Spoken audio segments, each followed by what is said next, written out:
Donald Trump's White House really isn't like any other White House we've ever seen. And there's the obvious reasons. There's his Twitter feed, there's the investigations. But when you get past all the noise, there's also very real policy differences and the differences in the people that he is appointing to surround him. Or, I should say in this case, the people that he is not appointing to be around him. Donald Trump has now officially gone through his entire administration so far without a science advisor. In fact, he hasn't even nominated someone to be his science advisor.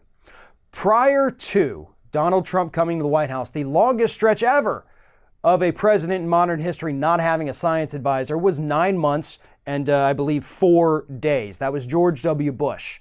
And we all know how science fared under his administration. But now under Trump, we've gone over 18 months with no science advisor whatsoever. And this is important for several reasons. First and foremost, we have the obvious threat of global climate change. Something that we see all around us all the time, and yet Republicans, including Trump himself, try to tell us that it's not real. But climate change is only a small piece of the puzzle that the science advisor is supposed to be advising the president on. We also have the issue of corporate pollution. We have workplace safety regulations, facts and figures and statistics and all kinds of things that this science advisor is supposed to be looking over to make sure that the president makes informed decisions about things that affect the daily lives of every American citizen. And they're not there. So what do we get instead?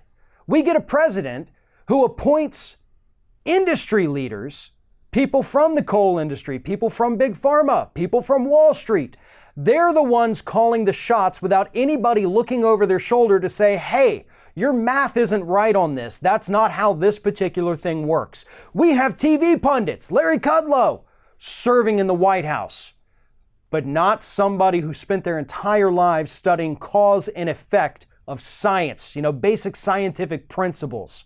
That's what's missing in this administration. Not that it would likely do any good, but we need someone in there to tell the president that the policies he enacts affects people every single day. It affects you at work. It affects you at home. It affects you when you go outside and breathe the air that's been polluted by corporations. Right now, the EPA's Science Advisory Panel has actually been purging scientists and replacing them with leaders from industry. That is the hallmark of this administration. You kick science out the door, you pretend that science doesn't exist after you do that, and then, rather than taking the advice of people who've studied this and understand what it actually means, you pack your panels full of corporate insiders, people that have a vested interest in polluting us or making our workplaces less safe. That's what this administration is all about. Why? Because that's what the Republican Party is all about. And while Trump may be unique in the fact that he's gone over 18 months without appointing a science advisor, these same things would be happening, the packing of these regulatory agencies with industry insiders and booting out the scientists, that would be happening under any Republican administration. Because at the end of the day, Republicans don't care about science, they don't care about our well-being, they care about corporate profits because those corporate profits are what fund their campaigns.